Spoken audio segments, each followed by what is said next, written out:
Interesting vlog about, again, Japanese women, Japanese girls, because as you probably know, I renamed the channel Japanese Girls according to Akil, just to split the type of content that I'm doing, and we can kind of keep things, in separated into different lanes.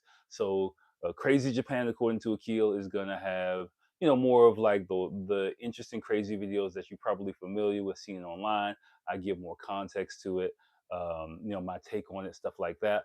Also, really important news as well. I'm gonna start moving around. I got a gimbal. Oh, it's four of you guys here. Was wow, I didn't expect four people to be here. Um, I got a gimbal coming. It should be coming tomorrow. So you expect some recorded content, me actually moving around to the Tokyo area, showcasing some stuff around here, giving my take. Not, there's a lot of walk around videos of people just walking around doing stuff, like showing stuff like Shibuya. You can see it, but personally, I think that's not enough. So I want to add some context. As we go, I can show some different places I'm familiar with, the history of places I used to hang out. I'm probably going to be surprised by a lot of places, just because I've been a family man for so many years. I'll stop in new places and see how things have changed. I think that'll be fun for all of us. So that's going to be coming soon. It'll probably be on the other channel, Crazy Japan according to Akil. So make sure you subscribe to that for that. But tonight, we're going to be talking about four types of Japanese women who are extreme drunk Japanese women who are extremely unpopular at drinking parties. Right? It's a really funny article. Again, it's all going to be in Japanese, but I'm just going to take the headlines for it and give some quick my experience about it, and before I get you guys out of here. So if you don't know what a nomikai is, basically a nomikai is a Japanese drinking party. The whole purpose of it is what it sounds like, just to get basically drunk. And it's kind of like just going. It's like a slash dinner party slash having drinks with friends. You're not really getting crazy there. You're just sitting down and getting hammered to a certain degree. Depends on the crowd of people that you're there with. It can range from just one or two casual drinks and conversation to throwing back shots and sake and yelling at each other and stuff like that. It really depends on the crowd. It really depends on a lot of different factors. I enjoy pretty much mostly all of them that I go to. If you have a good crowd of people, it's a lot of fun. If you've never been on one, but if you are the foreign guy at the drinking party, there are some key factors you need to look out for. Now, first off, one thing you need to understand is that a drinking party, generally speaking, you're sitting down, of course, the whole time, but occasionally you can switch seats and move around, like in the general area, after everyone gets a little bit sauced up, and loosens up and limbers up. Generally, Japanese people are pretty tense and quiet until the drinks start flowing. After that happens, then you start to see people's real personalities. That's why I thought this article is really interesting, because it sheds some light, if you don't know, about some of the types of ways people change, especially women change. And I've kind of seen all of these happen. I'm just going to flow through them really quickly, because I also want to do a little bit more recording after this. But number one is the type of girl, I'll just say girl, whose normal character is completely destroyed and she turns into a completely different person. Like, yeah, like you'll be surprised at. There's a really popular video by Jake and Bake. Yo, what's going on, Shaq Fu? What's up? What's up? Yeah, I'm back. I'm back. Um, there's a really popular video about by Shake and Bake. I think his name Jake and Bake. Jake and Bake. And I don't know if you've seen it. I talked about the clip a while back, where he's on the street and this crazy girl's like, "I love Wild Speed," and she's all over him acting crazy, and her friends are like, "Yo, what is up with you?" That's the kind of girl who just becomes a completely different person and just like starts spazzing out, basically. Like, she might be normal, she might be conservative, and then she just turns into a freakazoid. I'm not talking about like the good freakazoid. I'm just talking about like all over the place, like yelling, like blah, it's just like Jesus. Like, somebody, like, you got to put her in a straitjacket, basically, pretty much, and she just goes completely out of her skin. Now, you might think, Western mind, that type of girl is great to be around, and that she's going, get all freaky deaky, but I would say Like she's just out of control. Honestly, she's like a little gremlin, and just like if you see that type of girl at a dinner party, the best thing to do is get out of the way. Like Ludacris, move. Like I've been watching not Hustle and Flow. Um, on Netflix, the rhythm and flow kind of hip hop contest. So Ludacris is on my mind now, but yeah, just avoid being in her line of vision at all, because that craziness is coming to you, and it's not gonna be good. It's not gonna be fun. It's just gonna be, you're gonna end up like holding her up because or she's gonna start yelling and flailing around all over the place, and you just don't want to be responsible for that. Because nobody wants to be responsible for that. But Japan is kind of like group oriented, so because she is part of the group, you can't just like leave her ass in the street. You just gotta, like, somebody's gotta deal with it and then just be annoyed by the whole situation. So if you're at a drinking party, you see that start to change, get a little out of control, move seats if you're sitting next to that person. Go to the bathroom. To move seats, I like to go to the bathroom, then come back, and then say, hey, I want to sit next to some other people or something like that. But hiatus is really good to reset the atmosphere of a drinking party. But trust me, you don't want to be anywhere near that hurricane time bomb when it goes off. Okay. Next one is yeah. um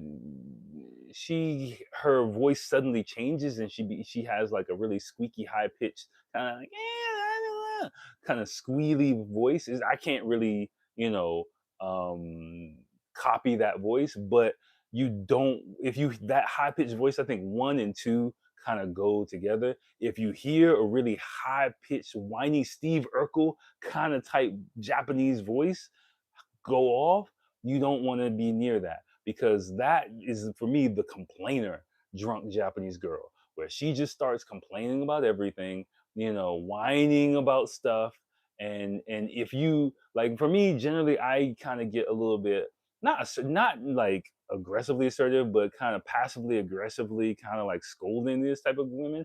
But they love it, so they just start whining even more, and like, no, Akil, don't be mean to me, and like shit. Like, I'm just like, God damn it.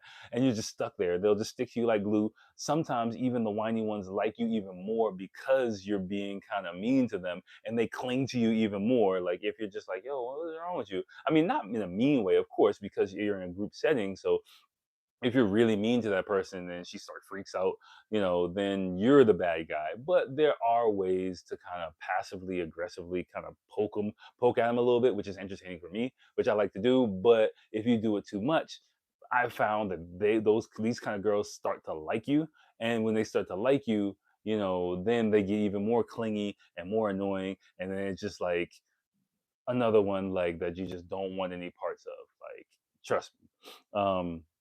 So high pitched voice, again, if you start hear her voice get really loud and high pitched, and she starts complaining for some reason, again, extricate yourself from the situation. Trust me. All right. Number three. This one's an interesting one, right? It's on the list, like so she starts getting all touchy feely around the guys, right? Now, this is a cultural difference, because but I do understand it. Like, you might think like, oh, touchy feely, what? Yeah, and that is probably it. Like, she kind of gets flirty, touchy feely, and might want to be down for a little, drunken, romp. but but the issue and it's good for you. Let me say that. But the issue is, and one thing you have to be aware of, is because Japan is such a group oriented society, that it's a negative thing on the list. Because if you're in a group, for example, in a company or with some older people or things like that, and you just get kind of caught up in the sauce with this drunken, harlot, it makes you look bad, right? Because she's unaware that she's ruining the atmosphere of the whole thing. If she's got her hands all over you and she's like, like rubbing on your shoulder, oh, like, I like it, and like, yes, stuff like that has happened, and you're like leaning into it. What happens to the other people who maybe invited you to the party, or who might be there with, their other friends, their other business associates, or stuff like that. So it might ruin the atmosphere of the party. And normally what happens in Japan is the guy feels self-conscious because to be the center of attention in that negative context, he can see that other people are uncomfortable but can't really do anything about it. That's why it's on the list, right? So if it's not that type of party, then you got to kind of be careful because you're winning, but you're actually losing in that situation. You're winning in the context of like, yeah, it might be a chance you can take home this drunken chick, but really in the long term, what's the benefit of that? And two, it might X you out of future events with the larger group because they think like, oh, that's the type of time he's on. I can't bring him around to the house party, the dope house party that I was thinking about inviting him to. I can't bring him around, my other friends and their, wives or stuff like that. I can't take him to this situation because I can't have this happening around like the people that I really rock with. You know what I'm saying? So you can get xed out of a lot of stuff if you lean into it. And she just might be drunk and silly, not even know what's going on, and you might not even get anywhere anyway. So that's why me personally, as a foreign guy, I've been in those type of situations, and it's just best to not even feed into it. If you like her, you feeling her, maybe get her line off the humble. Her line, if you don't know, is a messaging app similar to WhatsApp, but in Japan we use Line. You can exchange information and like, okay, or IG or something and say like, let's meet another time or something like that.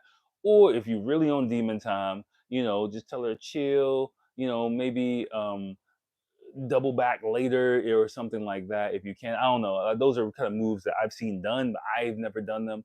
Um, but just know like if you're thinking like ha ha ha I'll be slick and when she goes to the bathroom I'll go to the bathroom. Everyone knows what you're doing. Remember, you're the foreign guy. Everyone knows. So if they see her rubbing all over you and she disappears to the bathroom and you disappear to the bathroom, like thank you, thank you, Shaq. Well, yeah, hit the likes, hit the likes. I'm trying to give up the love for you guys as I always do.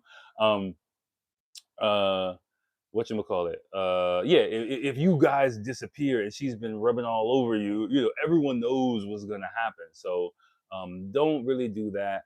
Wait, if you are in that type of situation and you do want to try and roll the dice, shake them up, shake them, I would say the best thing to do is try to do a situation where you leave the drinking party, not leave, when it's time to say goodbye. Okay, hypothetically, let me give you a move, okay?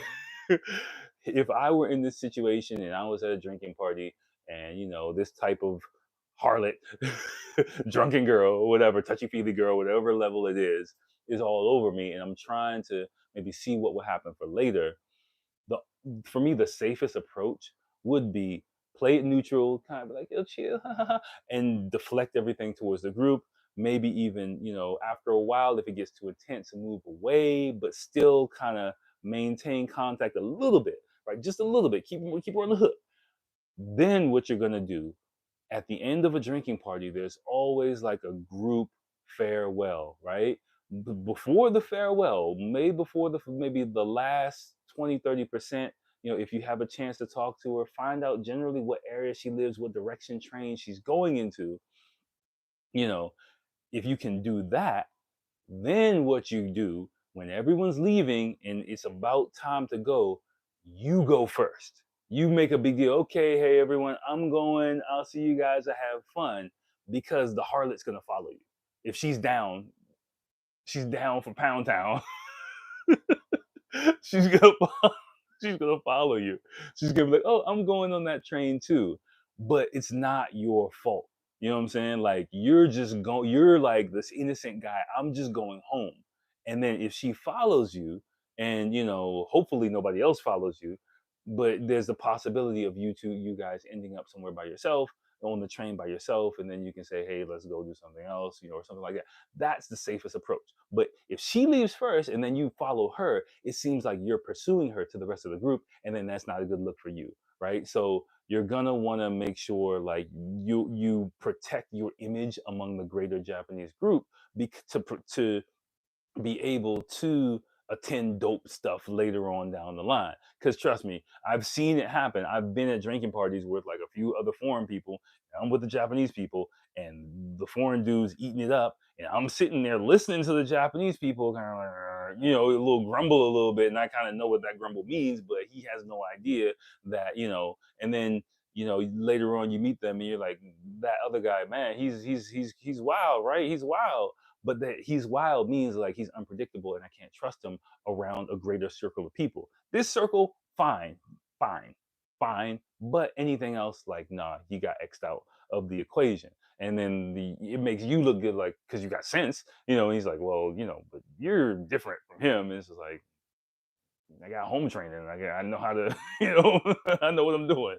So that's like, again, you got to kind of be a little bit strategic with that. And one big rule of advice with anything in Japan is not about the point of action here. It's about what goes on around the point of action. So if something happens, that's not what you really need to pay attention to. You need to pay attention to the periphery around that, because that's, hey, what's up, Jason Daly? What's up?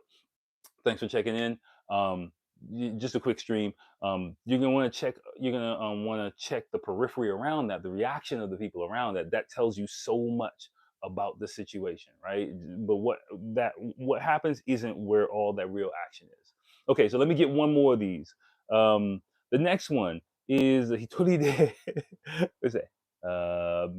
Bello Bello. Yeah, she gets super drunk, basically just gets wasted and maybe ends up throwing up, maybe ends up passing out, just becomes a menace, right? It's I think, in my opinion, a more extreme version of the first one, who can just go manic, but then the manic can lead to drunken complaining and then turn into like sick, help me, I'm dying type of girl who just ruins the atmosphere of everything. Because like I said, people might want to continue to go out, people might be having fun, but if she starts fading fast over there, everyone has to kind of pay attention to her. And it's kind of a thing where, it is what it is, so we can't really be mad at her. She's drunk, so she's not really responsible for what she's doing, even though it's kind of annoying for everyone. Those kind of situations do happen. So you just have to be aware of that. But yeah, those are the four ones. I really hope it helps. Again, this is a short stream. I'm just doing a short one just to get back into the rhythm of it. The live show is going to be a semi-regular thing. We'll try and do it once or twice a week for you guys. uh, Again, be on the lookout for the crazy Japan according to Akil. Please go register for, subscribe to that one. I only have one video up right now, but because I have this new camera now, hopefully it's streaming there, and other content there, will look a lot better. And I'm really looking forward to getting this gimbal and taking it out, and showing you guys more of the Tokyo area and really introducing some stuff and giving my take on it as I normally do, but sometimes outside of here. Okay, all right, I'm gonna get out of here, record some more stuff, and I'll holler at y'all soon. All right, peace.